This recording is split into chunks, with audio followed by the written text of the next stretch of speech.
report released by the National Bureau of Statistics states that Nigeria's food inflation rate in March 2025 on a month-on-month basis was 2.18%, up by 0.50% compared to February 2025, which was 1.67%.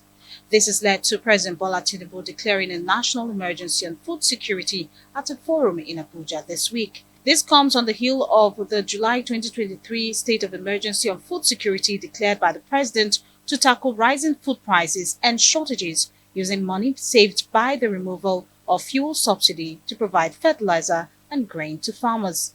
But is this declaration of a fresh national emergency on food security an indication that the first one failed? The issue of food security is about availability, accessibility, and affordability of food.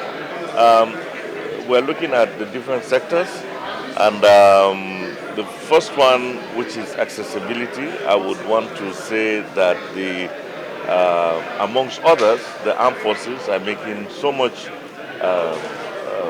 progress in trying to free up some of the lands, and we have seen the bumper harvest that we have seen in 2024 wet season. And that is as a result of the good work that the armed forces have been doing under the direction of the Commander-in-Chief. Food prices have come down, and this is for the first time. In fact, in the month of Ramadan, it's not only had gone down, but continuously went down. The Minister of Agriculture and Food Security spoke at the inaugural meeting of an agricultural sector working group jointly organized by ActionAid Nigeria and the Federal Ministry.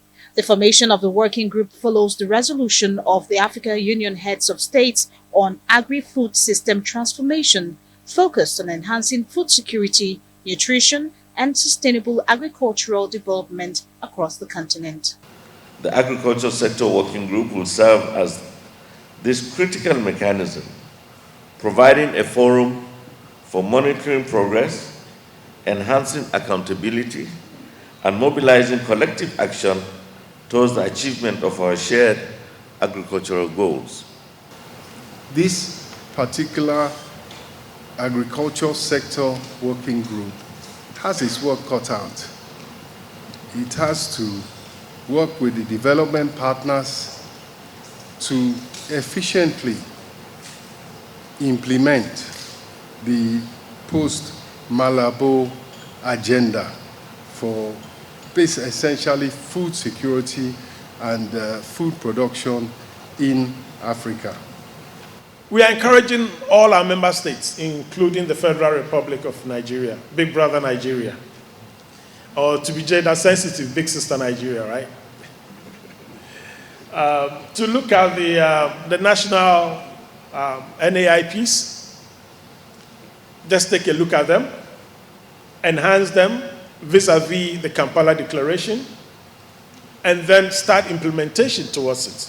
Because our national policies need to make sure that they adequately take into consideration the Kampala Declarations. One key provision of the Maputo Declaration is that member states should earmark 10% of their national budget to agriculture in order to tackle food security.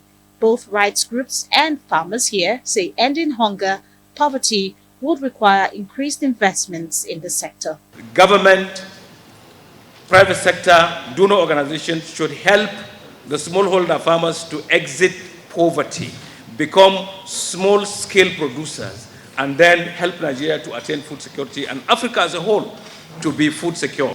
And we are hoping that another issue that we are looking at that it will also be solved is we all prayed for another source of funding for the agriculture sector, which was the National Agricultural Development Fund. And they have taken off on a good note, and we are hoping that they will also get more resources so that by the time we put all the resources at their end and the federal ministry will be getting more than 10% for the agriculture sector. The farmers say they need to see the commitment of the federal government using money saved by the removal of petrol subsidy to provide fertilizer and grain to the farmers, as well as more protection for farmers in the north, many of whom had to abandon their farms after becoming the target of bandits and insurgents. Georgina Ndukwezaika, Arise News.